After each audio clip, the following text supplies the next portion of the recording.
world was watching as the trial over the death of football icon Diego Armando Maradona unfolded, but a scandal stopped it in its tracks. Now, almost a year later, a new trial is about to begin here in the San Isidro courts, aiming to determine who should be held responsible for Maradona's death. Demasiadas personas complotadas para que alguien pierda la vida, ¿no? Y esperemos que sea justicia, ¿no? Pero queremos saber qué pasó con mi hermano. Con mucha ansiedad de que esto termine y que paguen todos los que tienen que pagar. In the nearly 3 months the first trial lasted, there were 21 hearings, more than 40 witnesses, and 7 medical professionals on trial. The court reviewed photos and videos as evidence. There was an arrest for perjury, requests for searches, and even a 1-week suspension. In the end, one of the judges was removed, and the trial was declared invalid. May 15th marked the beginning of the end. Judge Julieta McIntosh was accused of lacking impartiality and of allowing people close to her to film a documentary during court hearings. A request was filed to remove her. She denied the allegations, but the court suspended the trial for a week. On May 29th, the trial was nullified. Durante 5 años que estamos luchando, hace 2 meses que comenzó el juicio, y ahora este escándalo, y la verdad que me parece que Diego no se lo merecía. Lamentablemente es un día muy triste para todos. No hubiésemos querido llegar a esta instancia, pero no nos quedó otra cuestión que realizar, que fue el pedido que se hizo el martes, y la verdad que bueno, empezaremos de vuelta. More than 5 years after Maradona's death from heart failure on November 25, 2020, while under home hospitalization in a private neighborhood in Tigre, Buenos Aires, a new court will hear testimony from around 100 witnesses.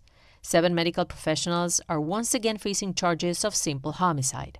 All remain free and deny any wrongdoing. After the collapse of the first trial, this new process will be watched even more closely, not only because of its global impact, but also for the chance to finally shed light on one of the most controversial deaths in the world of sport. He thought that he was untouchable. He didn't care what he was putting out there. He thought that all of these women would stay loyal to him. Alice Marco never wanted to go public with her interactions with Congressman Eric Swalwell, but now she sees it as the only way for him to face accountability. I don't take any pride really in this. I feel like it was the right thing for me to do. I had to do it. And I give a lot of credit to the women that spoke out and told their stories, as horrible it was for them to recollect them. I'm so proud of them for doing that. And I felt like I needed to speak up to validate their experiences. She first met Swalwell in 2021. I followed him on Twitter for a long time. I was an admirer of his. I thought he was a great politician, an up-and-coming politician. And I truly never thought he would respond. He had over 1 million followers.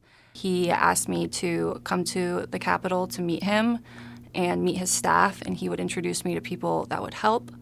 I went to the Capitol, and I didn't meet anybody but him.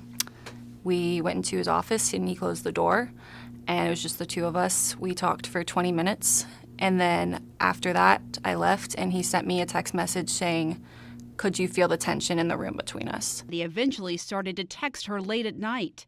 In one screenshot she shared with CNN, Swalwell mused if he should, quote, pour a nightcap, and referred to her as, quote, the bad angel tempting me. And in another, he asked for her Snapchat information. That app, often used because of its disappearing message function, was where she said their conversations became inappropriate. Tell me more about the unsolicited photos he sent you. Yeah, so the messages gradually became more inappropriate, and they became later into the night, times that nobody should be talking to a congressman, or a congressman should be talking to a young girl. And he would say things like, "What are you doing? What are you wearing? Send me a photo of what you're doing right now." And then eventually, one night we were talking and he just sent me a photo of his genitals. Swalwell denies allegations of sexual misconduct and, in the case of another woman, rape. He announced Monday he plans to resign from Congress and has already suspended his campaign for California governor. He said in a statement, quote, "I will fight the serious false allegations made against me. However, I must take responsibility and ownership for the mistakes I did make."